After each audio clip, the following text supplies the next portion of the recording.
समय की गणना के अनुसार मनुष्य के 24 घंटे के काल को दो भागों में बांटा गया है, एक दिन और एक रात। ऐसे 15 दिन रात को एक पक्ष कहा जाता है। ये 30 दिन के दो पक्ष होते हैं, एक शुक्ल पक्ष और दूसरा कृष्ण पक्ष। शुक्ल पक्ष को पितरों का दिन कहा गया है और कृष्ण पक्ष को पितरों की रात। अर्थात मनुष्य का एक महीना पितरों का एक दिन रात के बराबर होता है। इसी तरह मनुष्य का 6 महीने का एक अयन कहा जाता है। मनुष्य के एक साल में 2 अयन आते हैं, एक उत्तरायण दूसरा दक्षिणायन। उत्तरायण देवताओं का दिन होता है और दक्षिणायन देवताओं की रात। हमारा एक साल देवताओं के एक दिन रात के बराबर होता है। इस तरह मनुष्य के 30 साल पूरे होने पर देवताओं का एक महीना पूरा हो जाता है और हमारे 360 साल पूरे होने पर देवताओं का एक साल व्यतीत होता है। इसे ही दिव्य वर्ष कहते हैं।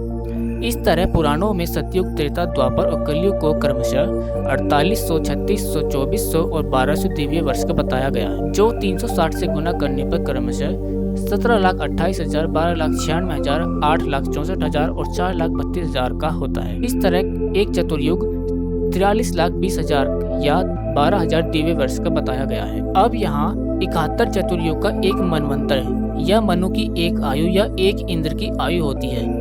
इस प्रकार 71 गुना 43,20,000 करने पर 30,67,20,000 मानवीय वर्ष आता है।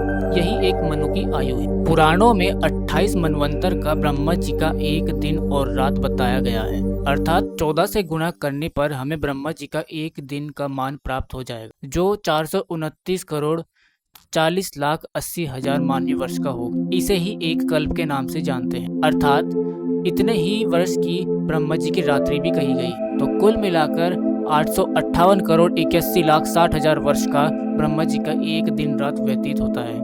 ब्रह्मा जी के दिन के समय सृष्टि क्रम चलता रहता है और ब्रह्मा जी की रात्रि के समय ब्रह्मलोक से लेकर नीचे तक के सभी लोकों में प्रलय काल जारी रहता है। इस प्रकार ब्रह्मा जी के एक दिन और रात की 30 से गुना करने पर हमें ब्रह्मा जी का एक महीना प्राप्त होता है, जो 25,764,48,00,000 मानवीय वर्ष का होगा। अब इसके गुना 12 से करने पर हमें ब्रह्मा जी का एक वर्ष प्राप्त होगा, जो 3,91,73,76,00,000 वर्ष का होगा। ब्रह्मा जी की आयु वेद और पुराणों में 100 वर्ष की बताई गई है, अर्थात इसकी गुणा 100 से करने पर हमें 309,173,76,00,000 साल प्राप्त होगा, जो ब्रह्मा जी की पूर्ण आयु है। इसके बाद ब्रह्मलोक तक सब जगह प्रलय काल आ जाता है और ब्रह्मा जी का भी पतन हो जाता है और दोबारा से एक नए ब्रह्मा जी का जन्म होता है। वर्तमान में ब्रह्मा जी की आधी आयु बीत चुकी है और दूसरे आधे भाग का यह पहला कल्प चल रहा है, जो वारा कल्प के नाम से प्रसिद्ध है।